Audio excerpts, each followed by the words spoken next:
I am really glad to be out here today talking to officials and talking to our first responders.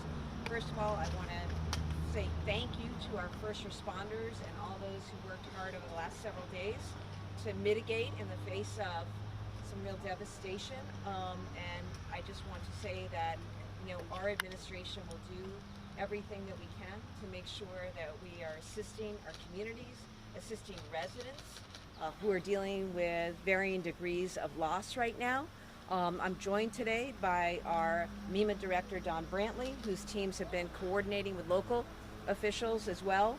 And I'm delighted to be joined here today and hearing directly from our colleagues in government, Senator Mark, Representative Sabadosa, Mayor Ciara, Chief Wicklund, Chief Connell. We have our DPW commissioner director from Northampton as well. Folks from EMS, Kristen Aleko, who's runs our administration's Western Mass office. Kristen, as well as our rural director, Ann Goby, have been in touch and will continue to be involved. Our Commissioner of Agriculture, Ashley Randall, will be out here this afternoon because we know that farms have been particularly devastated and we're really concerned about rural economy. So she will be out here this afternoon as well. But know that we will continue to do whatever we can to assist our residents and our communities. And I wanted to express deep gratitude to all who've worked assisting with rescues and assisting in helping to mitigate what has been a really trying and difficult several days here for folks.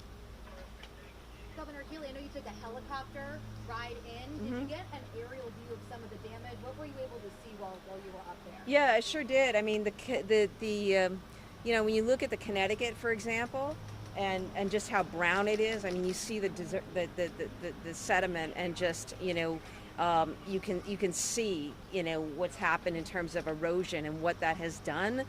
You can see the flooding that's still, and I know we've had a couple days where waters have receded, but they're still very high, and so it gives you a very good sense of what was actually here and what people are still dealing with. I also was able to observe so many of the fields, and that's why I spoke of the farming earlier, because our farming economy, our rural, and agriculture economy is so important to this area. It is important to Massachusetts. It's important to our administration, which is why we appointed the first ever rural director. And so to be able to see fields just still covered, people are suffering and will suffer, total wipeouts this year, and we've got to find a way to help with people. So it was very informative to be able to come in and observe that from that perspective. I know you said Massachusetts is going to do whatever it can to try and help some of these communities. What does that help look like, and what's that process entail moving forward from here? Well, I can let others speak to that, particularly Don Brantley, but know that it's probably going to take a variety of forms. In the first instance, it's figuring out what resources are needed, how can the state assist and plug in with that. It now moves to a different phase in some respects in terms of mitigation.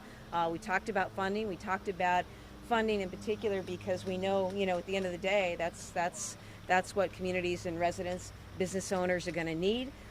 Obviously, there are certain state formulas, certain federal formulas. That's all stuff that we've got to work through. But the point is, this is all about teamwork, and my job as governor is to make sure that we are maximizing everything we can for the sake of our residents and our communities. Governor, would it be state and federal funding? I mean, obviously these communities have, snow budgets, Yeah. budgets, but they don't have things for flooding and No, and I'm mindful of that. Look, I grew up in a town of about maybe 1,500 people, so I have some understanding of the constraints, on some of our smaller towns and also cities. And so we're mindful of that, Beth, and I think we've got to have some conversations about what exists right now and what exists in terms of the funding formulas. And as I say, as governor, I will do everything that I can to make sure that we're getting resources to the communities who need them. Governor, President Biden has already sort of reached out to Vermont, which is hit quite hard. Yeah. Have you heard from any federal agencies? I have not. I have not. I don't know, Don, have you heard? I don't think we've heard definitively. No. Yeah. obviously the situation in Vermont is real catastrophic in certain instances, and I mean, I know the governor there has talked about, the specter of that being far greater than Irene, and so we, our hearts go out to the folks in Vermont right now.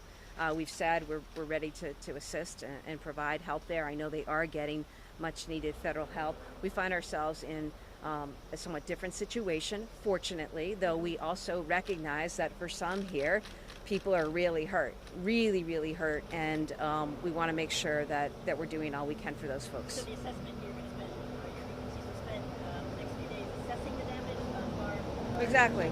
Exactly. So we'll have more information about that in the days to come. Governor, where are you in terms of trying to get state funding possibly to Western Mass, and is a request for federal aid on the table as well? Well, I'm not going to foreclose anything. In terms of the current state of things, we continue to have discussions with our local officials and also MEMA about what needs to happen here, and those discussions are ongoing. And as I say, we want to do whatever we can to make sure that we're assisting our communities. And what do you say to those residents all across Western Mass who are going through any kind of damage or flood situation right now? That I am so sorry. I am so sorry for the problems, the pain that people are experiencing, and some, have experienced real, true devastation in terms of loss of crops, loss of livelihood, potential loss of jobs. With all of that, as we're going to have to rebuild and recover, things are very expensive. If you get a flooded basement and you have damage to your property, I mean, these are thousands and thousands of dollars, right? And people don't have that. And so I just want people to know the reason I am here and that my team is here, and the team has been on the ground since this started. And shortly I'm going to go up to North Adams, which, as you know, that region has experienced also some real devastation, is because, our job in government is to make sure that we hear people, we see people, and that we communicate about ways to get after it and fix things. And people are going to need help with various kinds of mitigation as we go forward. And so, that's my message to the public. Last question. Governor, this damage happening not just in Western Mass, but in kind of far afield Western Mass, what are some extra challenges in responding to damage like this in this region of the state? Well, I think I can let the folks on the ground who know and live it day in and day out speak to that. But I think, part of it is infrastructure, and part of it is just, wiping out one road. I mean, it's not like, Boston, where there are a lot of different routes to places. So, what happens when you've got a fire station that's literally situated and almost cut off, right, from regular means of access? And what does that mean for public health? What does it mean for public safety? And these are some of the things that these folks have worked very hard to try to overcome and deal with. So, those are unique challenges. I think just the size and the scale of the workforce and those, able to assist. And I think generally speaking, when you think about people who, at the margins, I think about our farmers, many of them experienced a lot of hardship coming into this season. And now, to have this happen, is just an extra weight and an extra challenge.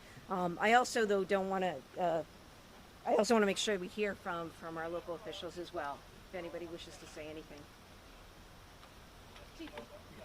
Oh, go ahead. No, you had a question for someone that I was going to say, actually Chief, matters. talk about some of the biggest challenges for I'll let Daryl do the talk. All right, so some of the challenges that we faced was this incident happened very, very quickly. So we have a small town, a small fire department, and the resources that we needed we had to bring in from the outside. And even to bring people in with flooded roads and bridges that were out was a little bit of a challenge. So it took a little time to get everything here because of how fast the incident happened. Did you have trouble getting to some folks? We did. We had a few houses that were cut off by water. We had a couple of our mutual aid departments come in to assist us, including area towns and also the regional technical rescue team. And they helped us access these people and make sure that houses were cleared, that there was nobody that was still trapped. And with those bridges closed, you have a road, but it's going to take you a little longer to get around, to respond? Yes, and so the amount of resources that we brought in so quickly also congested the areas that we were operating too. Can you also speak to cell service? And there's a limit, there's a lack out here, there's broadband distribution. Can you talk to your needs Yes, happened? there was some communication issues. One of the areas that was affected, there's very little cell service, as well as very little radio service. So we had to set up some procedures to get radio communications and cell communications out of that area that was affected. Chief Springman, I'm not sure if you're a lifelong Western Mass resident, but I was curious, perspective-wise, have you seen anything of this magnitude here before? So we've been through quite a few storms, and even some of the residents that I spoke with yesterday commented that they're familiar with some flooding, but it seems like this flood came faster and harder than ever before. So it seems the storms, as they come, are coming more often and are harder to navigate.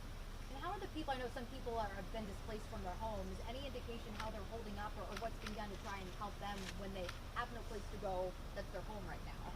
And I can only talk to our town. I spoke with a lot of the residents that were affected yesterday, and most everybody is going to be able to go back to their home. They're just doing a lot of cleanup. What is the financial challenge for you, and what are you going to need from the state? At this point, I really don't know. We don't have a lot of information in yet about cost at all. I think that's going to take some time to figure out. Anyone else have anything to add? Hey, good morning.